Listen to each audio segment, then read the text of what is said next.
Helo, Eryl ydw i, a dwi yn aelod yn Capel Goleudy Llangefni.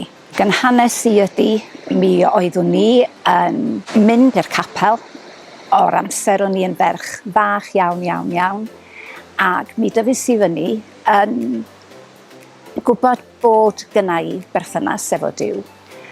Ond toedd o ddim yn berthynas agos iawn ar y degau, ond ni'n brysur iawn efo'r plant ar y bethau, ac mi dyfus i ffwr o'r capel i'r afa.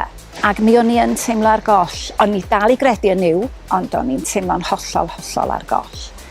Ac mi gychwynnodd y gŵr fynd i Gapel Goleudy.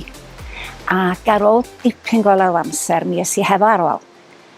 A mi gefis i groeso bendigedig y tro cynta. Ac mi nes i fwynhau y gwasanaeth, ond oedd o'n wahanol iawn i be o'n i wedi arfer.